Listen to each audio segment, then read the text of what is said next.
I was 15 years old when the mountains taught me what fear really meant. Until that November morning in 1971, the Cairngorms were just a name in a geography book, a place teachers described as wild and beautiful. To me, they sounded like adventure, freedom, a story I'd tell for the rest of my life. I was right about one thing. It did become a story, just not the kind I imagined. We left Edinburgh before sunrise. 8 of us in total, 6 students and 2 instructors. Catherine led the trip.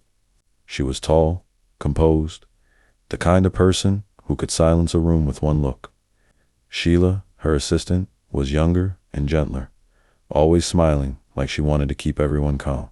My best friend Tommy sat beside me on the bus, bouncing his knee with excitement. "Reckon we'll see deer?" he asked, grinning beneath his wool cap. "If they're mad enough to be out in this cold," I said, laughing. The mood was light. We were 15, invincible in the way only teenagers can be. Our backpacks were stuffed with sleeping bags, flasks, extra socks. The outdoor center smelled of wet wool and cheap coffee as we prepared to head out. The air outside was sharp enough to sting your lungs. Snow dusted the peaks in the distance, glowing faintly under a pale blue sky. It looked perfect. The first day was difficult but exhilarating. Our boots crunched over frozen ground as we climbed higher. The wind tugged at our jackets, but it felt refreshing, almost energizing. Heather poked through patches of snow. The sky stretched endlessly above us. We joked. We raced each other short distances. Jamie slipped twice and blamed his boots. Liz laughed so hard she nearly dropped her pack. By late afternoon, though, fatigue settled in. My legs trembled with each step, and my shoulders burned under the weight of my bag. We camped near a ridge before sunset. The mountains glowed pink and gold as daylight faded. Catherine studied her map carefully. "We're right on schedule," she said. "Tomorrow we'll reach the shelter by midday." We believed her completely. That night, the temperature dropped hard. Even inside my sleeping bag, the cold crept in slowly, like something alive. I remember thinking how quiet it was. To quiet, I woke to the sound of wind. Not the gentle breeze from the day before. This was a roar. A living, breathing thing clawing at the tents. When I unzipped the flap, snow blasted into my face. The sky had vanished behind thick gray clouds. Snow fell sideways, fast and relentless. Sheila was already packing, her fingers clumsy in thick gloves. "This isn't good," she muttered. Catherine's expression was tight, focused. "We move now," she said. "The shelter isn't far." We trusted her. We lined up single file and stepped into the storm. Within minutes, visibility dropped to almost nothing. Snow whipped around us so violently I could barely see the red of Catherine's jacket ahead. Each step became work. The wind slammed into us like a wall. My scarf stiffened with ice. My eyelashes froze together. My legs burned from lifting them through rising drifts. Tommy grabbed my sleeve. "My feet are numb," he said quietly. "Just keep moving," I told him. I don't know if I believed it myself. Hours passed. The shelter never appeared. At some point, Catherine stopped. Her compass shook in her gloved hand. "We've drifted," she admitted. The word hit harder than the wind. Lost. The storm worsened. Snow climbed past our knees, then our thighs. Breathing felt like swallowing knives. Sarah stumbled and dropped to her knees. "I can't feel my hands," she whispered. Her face had turned pale blue. We pulled her up, but she sagged between us. Darkness crept in far too quickly. We couldn't go farther. Catherine ordered us to dig. We carved a shallow trench into the snow, barely enough to shield us from the wind. 8 bodies crammed together for warmth. The cold inside that trench is something I can't properly describe. It wasn't just outside you, it entered you. It filled your chest. It hollowed you out. Tommy leaned against me, shivering uncontrollably. "We'll be all right." "Yeah?" he asked. "Yeah," I whispered, but I could feel fear spreading through us like frostbite. At some point during the night, The wind buried us deeper. Snow pressed in around the trench, heavy and suffocating. I heard crying, then I heard nothing. When I shook Sarah in the darkness, her body didn't respond. Her skin felt raw. Catherine crawled over, shining a weak flashlight. "She's gone," she whispered. "Gone." The word echoed louder than the storm. By morning, Jamie and Liz didn't wake either. The silence inside that trench was worse than the wind. We were losing them one by one. We had to move or die there. Only 4 of us could stand. My vision blurred from exhaustion. My fingers were numb stumps. Tommy leaned heavily against me. "Don't let me fall," he murmured. "I won't." We stumbled blindly into the white chaos. The world had narrowed to survival, one step, then another. Then, through the roar of wind, I heard something else. A shout. Bright colors appeared through the storm, figures moving toward us. Mountain rescue. Relief hit me so hard, my knees gave way. "We're here," someone shouted. I turned to Tommy. His weight suddenly felt different. Too heavy. His eyes were closed. I screamed his name until my throat tore, but the storm had already taken him. Only Catherine and I survived. The hospital was warmth and white light and voices that sounded far away. They saved my life, but parts of me never came back.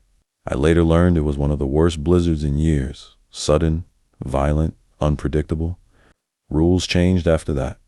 Safety procedures improved. Equipment upgraded. But no change brought back Tommy, or Sarah, or Jamie, Liz, Peter, or Sheila. Even now, decades later, I still wake some nights hearing the wind. I see snow piling higher. I feel that trench closing in. People say I was lucky. Maybe. But part of me is still 15 years old, standing in a white world with no horizon, watching my friends disappear into the storm. And sometimes, when the wind is strong enough, I swear I can still hear them calling from somewhere up in the Cairngorms. And I was 16 the winter the sea tried to take us. It was February 1984, and the North Sea didn't forgive mistakes. My father owned a small fishing trawler out of a quiet harbor on the northeast coast of Scotland. It wasn't much chipped paint, rust along the railings, an engine that coughed before it started, but it fed our family. That winter had been harsh, and money was tight. When the forecast said strong winds, Dad called it manageable. I remember standing on the dock before dawn, breath fogging in the dark. "You don't have to come," he said, tightening a rope. "I want to," I answered. The truth? I wanted to prove I wasn't a kid anymore. There were 4 of us on board. Dad, me, his mate Callum, and an older fisherman named Ewan, who had been working those waters since before I was born. The harbor lights faded behind us as we pushed into open water. At first, the sea was calm, black, and endless under a fading moon. The boat rocked gently, the engine humming steady beneath our feet. I felt proud, alive. Then the wind changed. It came suddenly sharp and bitter, slicing across the deck. Waves grew taller, rising like dark hills in the distance. Dad's jaw tightened. "Storm's coming quicker than they said," Callum muttered. "We should have turned back then." But pride is louder than caution. By mid-morning, the sky had turned the color of bruised steel. The wind screamed across the deck, whipping salt spray into our faces. The boat slammed against waves so hard my teeth rattled. One clung to the railing, stomach twisting. "Life jackets," Dad shouted. We scrambled. The first massive wave hit without warning. It crashed over the bow, knocking me flat. Freezing water soaked through my clothes instantly. I gasped, lungs burning from the cold. The engine sputtered. Then steadied, then sputtered again. I saw fear in Dad's eyes for the first time in my life. "Keep her straight," he yelled at Callum. Another wave struck from the side. This one nearly rolled us. The deck tilted violently. Equipment broke loose, sliding past my boots. I grabbed a rope just as a crate smashed into the railing. The engine died. Silence swallowed us, broken only by the roar of wind and water. Dad rushed to the radio. "Mayday, Mayday. Static swallowed his voice. He tried again. Nothing. The antenna had snapped clean off. We were alone. The sea turned savage. Waves towered above us, curling like walls ready to collapse. Each impact felt like a car crash. Water poured onto the deck faster than we could clear it. "Bail!" Ewan shouted. We formed a desperate rhythm, scoop, throw, scoop, throw, but it was useless. The ocean didn't care how hard we fought. Then the worst happened. A wave larger than the rest rose beside us, blotting out the sky. I remember Dad shouting something. I remember the world flipping. Then I was underwater. The cold was violent. It punched the air from my lungs and wrapped around my chest like iron chains. I couldn't tell which way was up. Darkness churned around me, filled with debris and bubbles. I kicked blindly. My head broke the surface just long enough to gasp before another wave rolled over me. The boat was gone. I spotted a floating crate and lunged for it, fingers barely gripping the wood. My arms screamed from the cold. "Dad!" I tried to shout. The wind tore the word away.